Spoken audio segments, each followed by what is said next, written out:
여러분 너무 반갑습니다. 오늘 특별히 우리 지영이가 건강하게 있어서 너무 좋을 것 같아요. 주중 예배 때 너무 놀라가지고 다들 오늘 이렇게 웃으면서 이렇게 남편과 함께 이렇게 자리에 딱 앉아 있는 모습 보니까 너무 오늘 갑상선에 대해서 공부할 수 있는 시간이어서 좋았습니다.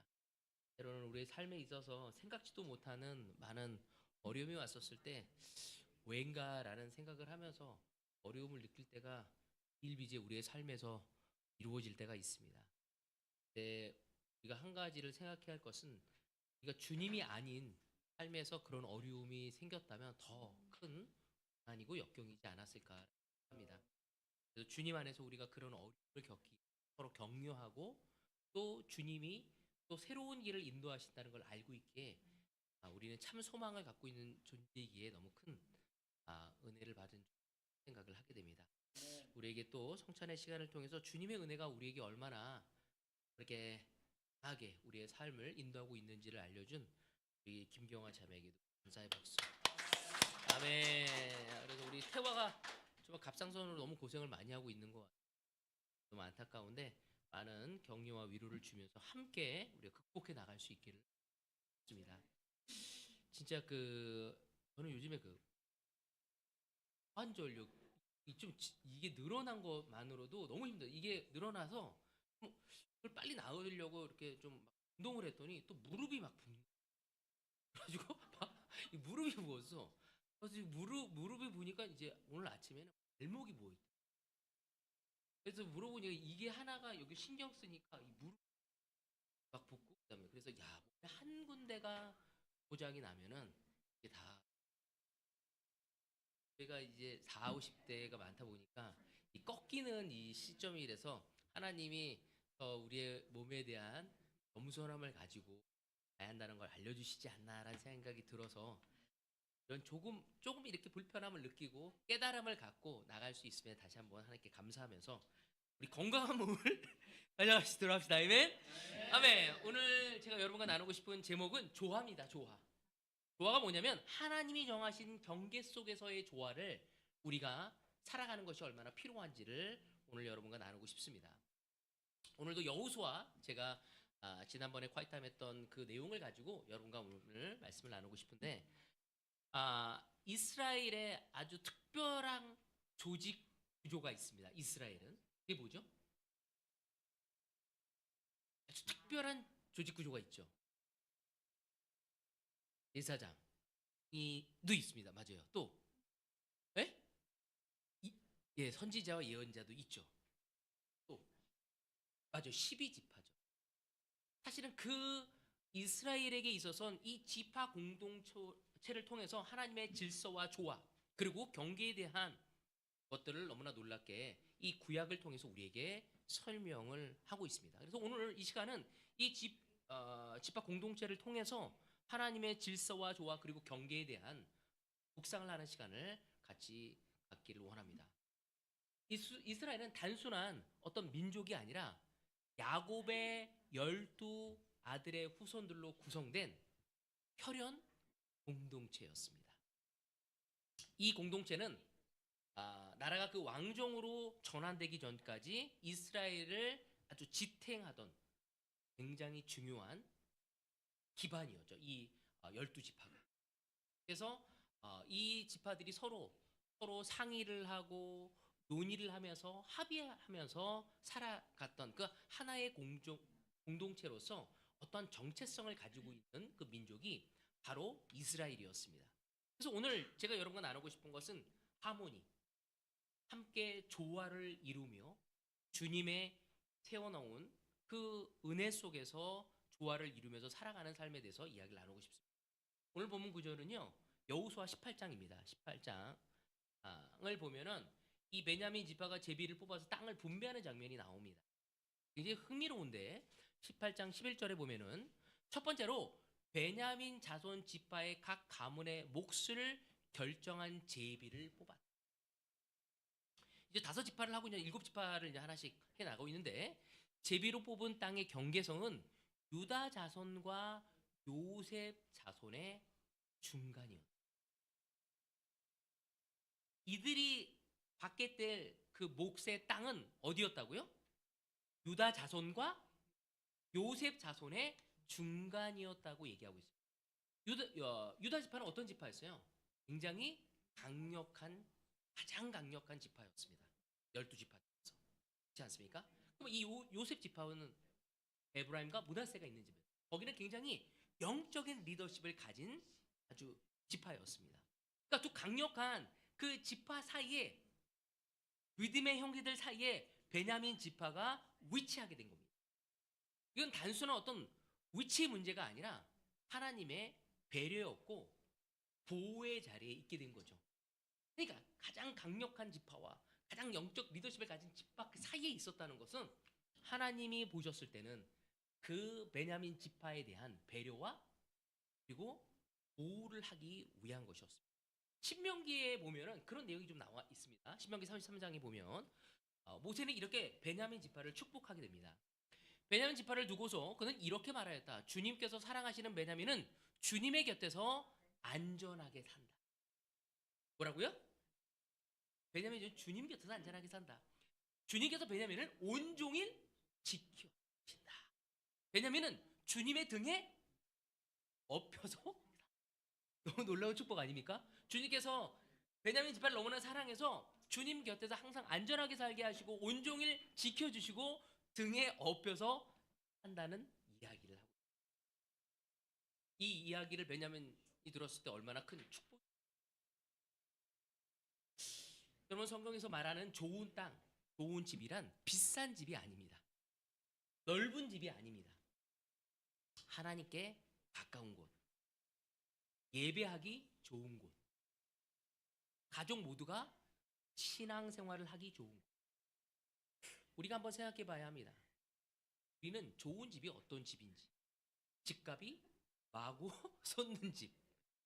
우리가 영적인 사람이라면 우리는 가까운 데 살아야 돼. 형제 자매들 함께 만나서 교제하고, 함께 만나서 기도하고, 함께 만나서 묵상하고, 함께 만나서 미션을 할 수 있는. 제가 너무 우리 대구 땅이 얼마나 큰 축복인지. 대구는 아무리 저희 집에서 가장 멀게 사는 사람이 세라인 것 같아요. 세라가 제일 멀리. 네, 상인동이 제일 먼 것 같아요. 근데 제가 상인동을 찝어오면 차로 한 45분 걸리고. 사실은 굉장히 가까운 거예요. 제가 미국에 갈 때마다 예배를 보는데 보통 1시간에서 1시간 반을 차고 형제자매들이 보이죠. 미국이 너무 크잖아요, 사실은.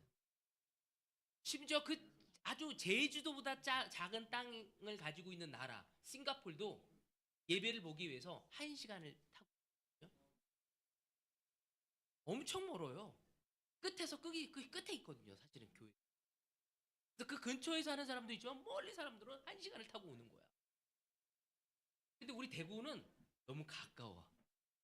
그래서 우리가 얼마만큼 축복받은 형제 자매들인지 교제하기 위해서 한 1시간 교제하기 위해서 1시간 반을 차를 타고 와야 하거든요.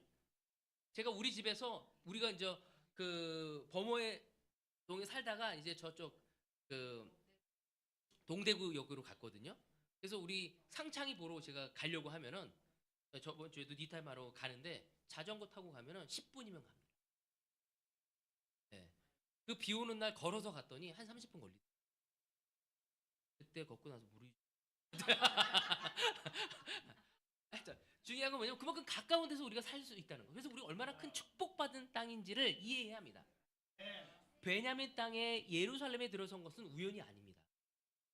사실은 강력한 형제들이 있고 그 안에 예루살렘이 이루어졌고 예루살렘 성전이 지어진 거거든요. 그러니까 얼마나 특별한 땅이었습니까? 그들에게 주어진 그 땅은요, 사실은 겉보에 봤었을 때 좀 작은 땅이었습니다.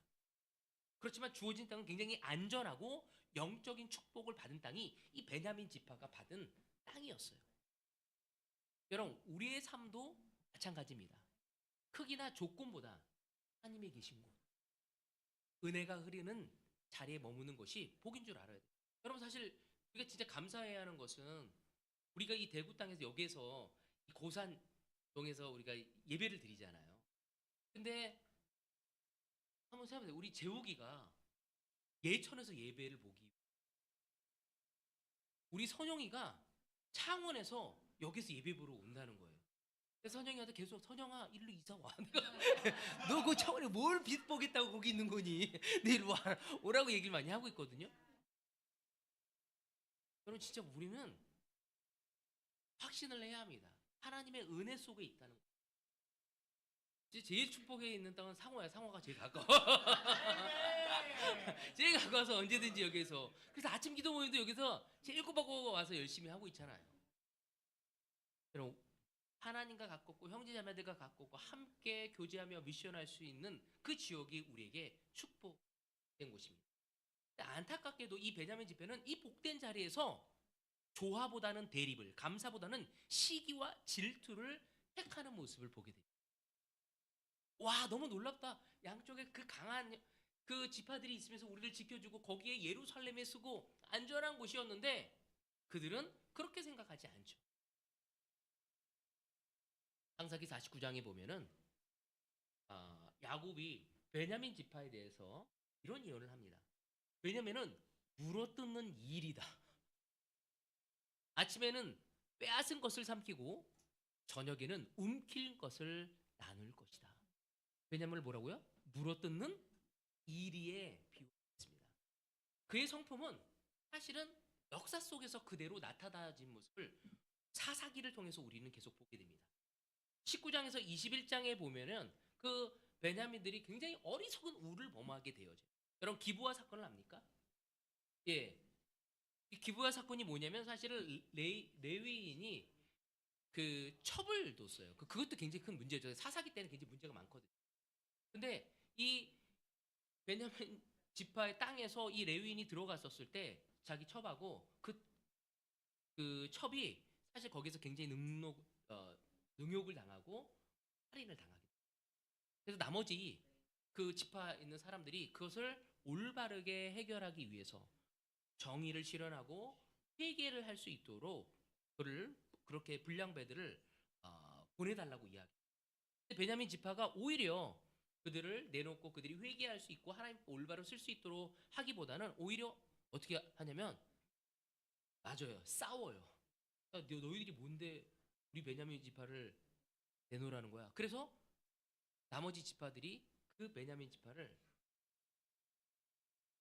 싸움을 하게 해서 완전히 전멸하고 거의 사라지게 그 멸절의 위기에 쓰게 되어지는 것이 베냐민 지파. 여러분 한번 생각합시다. 왜 이런 일이 이루어졌을까요? 베냐민 지파의 사람들은 감사하지 않고 교만했습니다. 그 뿌리는 뭐냐면 자기 잘못을 인정하는 고집이 있어요. 또 그 불량배가 자기 지파라는 거예요. 그러니까 옳고 그름, 하나님 앞에 옳고 그름을 잃어버린 거야.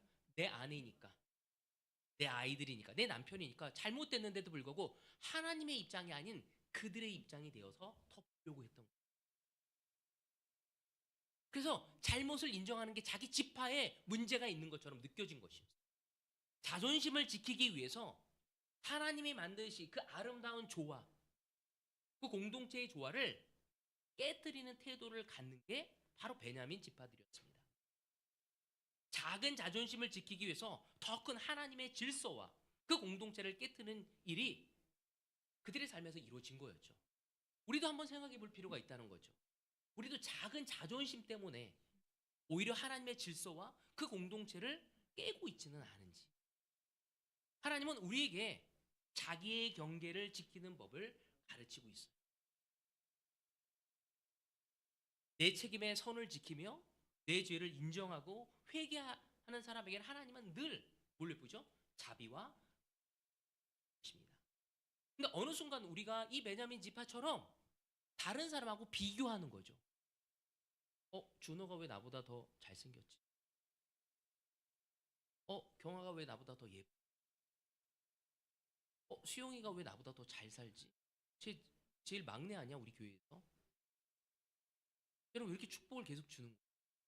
나는 제자한 지 20년이 넘었는데 나는 아직 결혼도 못했는데 쟤는 그냥 와가고 막 꽁으로 막 뭐야 이거? 예쁜 아내도 없고 이제 집도 생기고 이게 뭐야? 하나님이 공정하신 거야? 내가 받은 거를 은혜보다는 다른 사람하고 비교하며 질투하고 쟤는 쟤인데 왜 저는 왜 이러는 거죠? 하나님이 만들어 놓으신 그 경계와 그 속에서 은혜와 자비와 감사보다 사실 내 옆에 더 잘 살고 더 똑똑하고 더 재능이 많은 사람이 있다면 그건 복 받은 거예요. 최소한 내 거는 안 뺏어 가잖아요.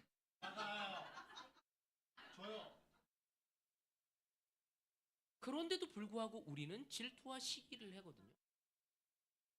저는 제 옆에 있는 사람들이 잘 살 때 너무 기쁘거든요. 근데 때로는 자꾸 자기 거를 바라보며 우리는 질투하고 시기하고 배타적인 마음을 가져갈 때가 있습니다. 저는 하나님은 우리의 경계를 지키기를 원해요. 우리가 받은 곳에서 감사하고 은혜를 느끼며 하나님의 영광을 돌리고자 할 때 하나님은 더 큰 축복을 우리에게 하실 수 있게 되어집니다. 베냐민은 하나님이 정말 이렇게 어떻게 그를 축복하셨 잊어버리고 있었던 거예요. 아니 왜 내가 유다 옆에 있어? 아, 내가 왜 에브라임과 므낫세 옆에 있어야 돼? 걔네가 나보다 잘난 게 뭐야? 하면서 하나님 왜 그런 거죠? 왜 제가 나보다 위에 있는 거예요? 왜 더 큰 땅을 가진 거예요? 제가 나보다 배움도 못했는데 저보다 헌신도 덜 했어요. 저는 이 이스라엘 민족의 공동체가 깨져가는 모습을 보면서 우리의 모습을 않나를 하게 되었습니다. 내 책임의 선을 지키고 내 죄를 인정하고 회개하는 자에게는 하나님은 늘 자비와 은혜를 베푸십니다. 이 점에서 제가 생각난 사람이 있었는데 누구냐면은 바로 탕자였습니다. 사실은 누가복음 15장 이 탕자 이야기를 보면은 이 작은 아들을 보면은요 어떤 배경을 갖습니까? 아버지의 그 법에서 아버지의 그 영역에서 벗어나고 싶어합니다. 그냥 혼자 벗어나면 돼. 근데 그냥 벗어나지도 않아. 어차피 아버님 돌아가시면 재산 내 거잖아요. 아닌데 이럴 수도 있는데 그 아버님은 너무나 놀랍게 그래 네가 원하면 내가 줄게. 그리고 그는 먼 나라로 갑니다. 왜 먼 나라로 갔을까요? 자기에게 사는 모습을 보여주고 싶지 않았어. 그리고 그는 제멋대로 삽니다.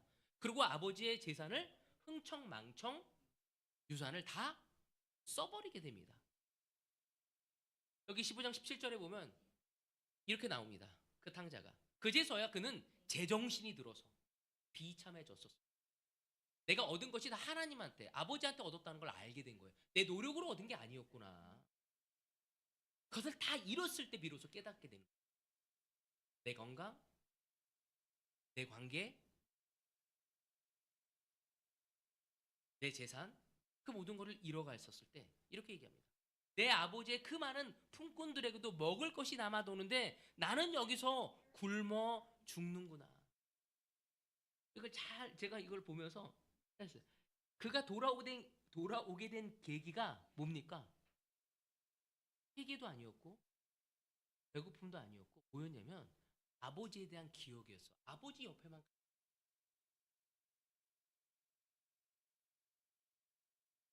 저는 이거를 보면서 굉장히 이 탕자를 왜 이 누가복음에서 가르치고 있는지 15장 20절에 보면 이런 얘기를 하고 있습니다. 그는 일어나서 아버지에게로 갔다. 그가 아직도 먼 거리에 있는데 그의 아버지가 그를 보고 치근히 여겨서 달려가 그의 목을 껴안고 입을 맞추었다. 그는 아버지의 기억 때문에 야 내가 이렇게 비참하게 사는 고 있는데 최소한 우리 아버지 옆에만 가면 그 일꾼들도 이렇게 살지는 않는다. 그래서 아버지를 생각했던 거야. 그리고 갔었을 때 아버지는 그가 먼 데서 오는 것을 보고 어떻게 뛰어나가서 그를 끌어안고 치근한 마음이 들어서 입을 맞추는 모습을 보여주고 있습니다. 우리의 하나님은 우리가 뒤늦게 깨달았습니다. 아버지를 기억하고 때 그렇게 우리를 품어 이 누가복음 15장에 통해서 이 둘째 아들을 통해 우리에게 알려주고자 하십니다. 내 힘으로 완벽하려고 하고 내 힘으로 해결하려고 하고 내 힘으로 영광을 추구했던 우리의 삶에서 이제는 하나님께 가야 합니다. 근데 이것을 베냐민 지파도 깨닫게 됩니다. 멸절한 상황이었지만 하나님 아버지의 기다림과 또 공동체에서 회복되어지기를 많은 마음들. 훗날 어떻게 되면 사도 바울이 어떻게 되죠? 그 인물을 통해 회복되어지는 장면이 나옵니다. 또 요한 계시록에 보면도 그 베냐민 지파에서 몇 명을 구원하겠다는 이야기가 나옵니다. 저는 이걸 보면서 하나님은 우리를 포기하지 않는다. 사도 바울이 베냐민 지파잖아요. 우리가 경계에 벗어난다 할지라도 우리의 기억을 붙들고 우리의 주님은 우리의 하나님은 지원아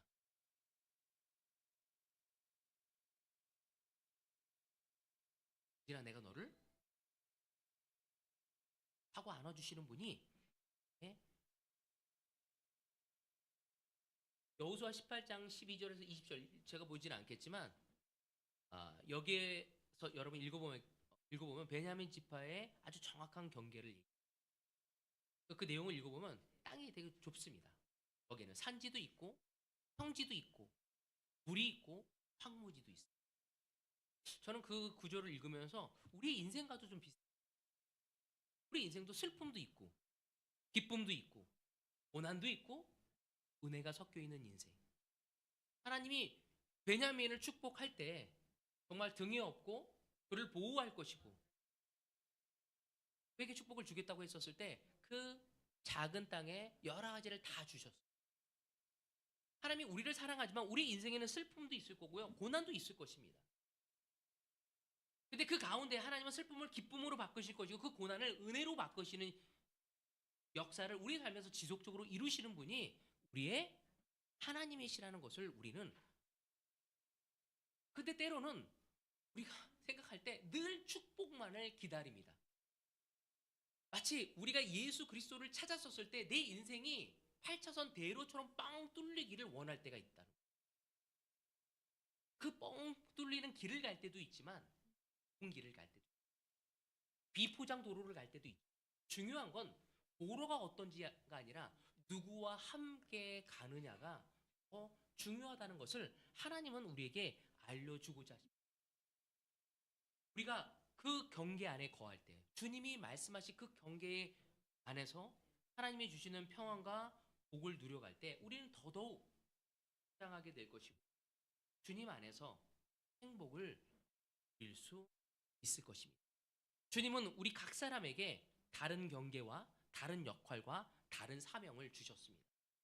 누구와 비교할 바가 아니죠. 오늘 이 자리에 앉아있는 그웨인과 오늘 이 자리에 앉아있는 동현이와 하나님은 다른 사명과 다른 역할을 주셨다는 것을 우리가 이해하지 않는다면 우리는 끊임없이 옆 사람을 비교하며 질투하며 왜 나는 이럴까 하면서 하나님에게 원망을 가져갈 수밖에 없습니다. 그거는 주님이 주시는 그 경계를 깨버리는 거죠. 하나님은 하나님이 주시는 그 경계를 지키면서 조화를 이루깁니다. 나에게 주신 사명, 나에게 주신 역할, 나에게 주신 그 경계를 지키며 내 옆에 있는 아내와 내 옆에 있는 남편과 내 옆에 있는 자녀와 내 옆에 있는 형제 자매들과 조화를 이루기를 원하고 있습니다. 그 경계를 벗어난 순간 우리는 어떻게 되죠? 불화가 생기고 하나님의 은혜 속에 지게 돼요. 경계를 벗어난다는 것은 이웃을 침범하게 되는 것이고 아름다운 조화를 깨트는 일이에요. 여러분 남편과 아내의 관계를 생각해 보세요. 하나님은 경계를 만드셨어요. 아내의 삶에 들어갈 수 없는 경계가 있습니다. 남편에 들어갈 수 없는 경계가 있습니다. 우리가 서로 도울 수 있지만은 주님이 서로 들어가야 하고 나는 그 경계에서 지원해주고 격려해주고 힘이 되어줘야 하는데 그 경계를 넘어서 내가 고치려고 하고 내가 다시 개조하려고 할 때가 있습니다. 그때 어떻게 되죠? 싸워요. 그러다가 싸우다가 안 되면 저 인간 저런 우리의 자녀에게도 마찬가지예요. 여러분 우리 주변에 있는 형제 자매도 마찬가지. 뜯어 고치려다가 안 고쳐지면 어떻게 되죠? 포기해버리고 상종을 안 하려고 합니다. 쟤는 원래 저래. 주님은 경계를 지키며 주님 안에서 서로 도우며 서로 아름다운 관계를 마지막 구절입니다. 로마서 12장 2절에 3절. 여러분은 이 시대의 풍조를 본받지 말고 마음을 새롭게 함으로 변화를 받아서 하나님의 선하시고 기뻐하시고 완전한 뜻이 무엇인지를 결하도록 하십시오. 나는 내가 받은 은혜를 힘입어서 여러분 각 사람에게 말합니다. 여러분은 스스로 마땅히 생각해야 하는 것 이상으로 생각하지 말고 하나님께서 각 사람에게 나누어 주신 믿음의 분량대로 분수에 맞게 생각. 저는 이 베냐민 지파인 사람인 이 사도 바울이 이 로마 교회에 보낸 이 편지가 저에게 굉장히 꽉 박혔습니다. 뭐라고 얘기하냐면 이 시대를 풍조를 본받지 말래요. 새롭게 변화를 받아서 하나님의 선하시고 기뻐하신 완전한 뜻이 무엇인지를 어떻게 하라고요? 혹시 우리는 세상에서 오히려 영향을 많이 받고 있지 않습니까? 이에 대해서. 여러분 우리는 하나님께 희망을 걸고 세상에 영향을 받는 것이 아니라 하나님의 지혜를 가지고 살아갈 수 있어야 합니다. 세상의 기술이 아닌 영적인 기술을 가져가야 하는 거죠. 근데 너무 재밌는 건 그거를 분별한 다음에 바로 바울이 3절에 얘기하는 게 뭐냐면 여러분 스스로 마땅히 생각해야 하는 것 이상으로 생각하죠. 그런 깨달음을 얻었었을 때, 그 분별력을 갖게 되었었을 때 오만하지 말라. 뭔가 된 것처럼 생각하지 말라. 우린 때로는 우리가 무엇인가를 얻었다고 생각했어. 뭔가를 깨달았다고 생각했을 때 그 깨달음으로 다른 사람을 판단하고 내가 그 위에 더 쓰려는 자세를 가질 때 하나님은 우리에게 너희들은 너에게 준 그 믿음의 분량대로 분수에 맞게 생각 그리고 그 안에서 기뻐하며 감사하며 살아갈 때 하나님이 더 큰 것을 준다. 혹시 여러분 마크 트웨인이라고 아십니까? 제가 그 사람을 좋아해요. 그 사람이 톰 소의 소녀 그 책을 쓴 사람이거든요. 근데 그 사람이 그 인생에 있어서 이 두 날짜가 되게 중요하다고 했어요. 첫 번째가 뭔지 아세요? 이 첫 번째가 자기가 태어난 날을 기억하는. 두 번째, 아니요 죽는 날이 아니라 죽는 거 기억할 수가 없죠. 뭘까요? 자기의 사명을 깨닫는 날.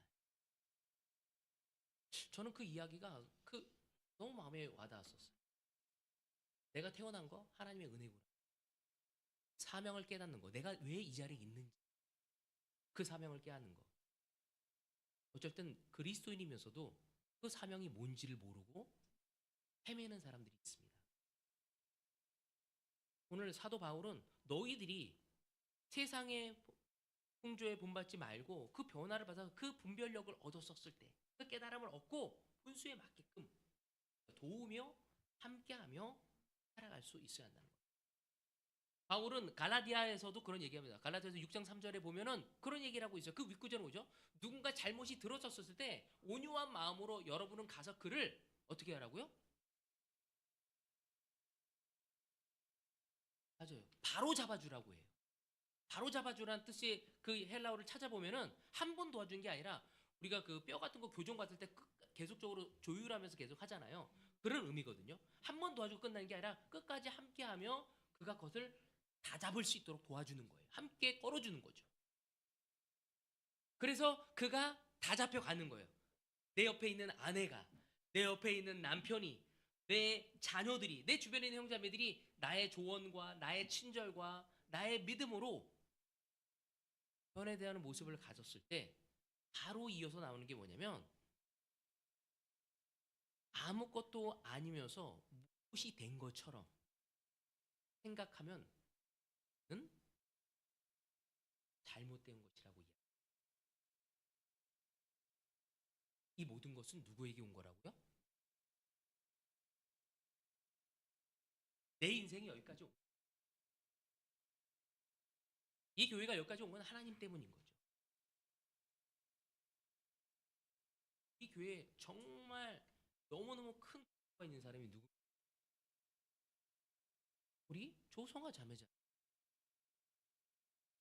조성아 자매가 없었으면 어떻게 우리가 이 교회가 이렇게 있을 수 있겠습니까? 하지만 하나님은 조성아 자매가 믿음을 지키지 않으면 이 교회는 아니죠. 또 다른 사람을 살렸을 거예요. 여러분 오늘 우리가 주님이 만들어 놓으신 경계 속에서 조화를 이루어야 합니다. 내 남편과 내 형제 자매들과 그 조화를 이루지 못한 사람은 가까워지지 않습니다. 여러분 다시 한번 여러분에게 부탁드리고 싶은 말씀은 여러분의 자녀의 삶에 여러분의 배우자와의 관계 속에서 감정으로 머니플레이 조종하려고 하지 마세요. 여러분의 형제 자매들 판단하지 말고 호기심에 갖고 보십시오. 그리고 하나님이 도우실 수 있도록 함께 할 수 있어야 합니다. 오늘도 우리가 말씀의 경계를 벗어나지 않을 수.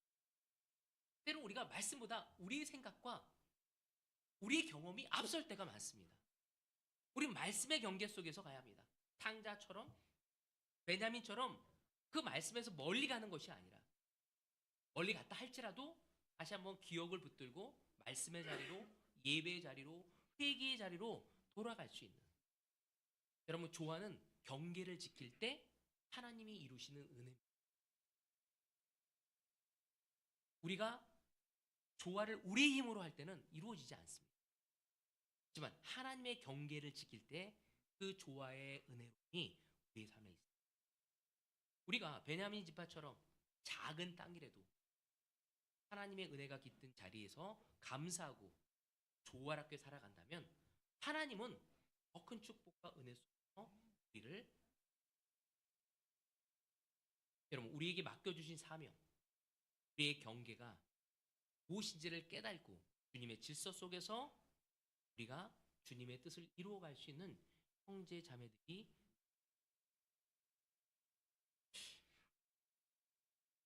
저는 오늘 이 말씀을 준비하면서 두 가지가 굉장히 중요하다는 생각이 있어요. 말씀의 경계에 있어야 해요. 다음 하나님이 베냐민 지파 그 유다와 에브라임과 므낫세 사이에 둔 이유인지 다른 사명을 깨닫지 못할 때 주변을 기우고 비교하고 원망하고 어수선할 겁니다. 여러분 우린 주님 안에서 그 깨달음을 가져갈 수 있는 되어지기 위해서 말씀을 마치도록 하겠습니다.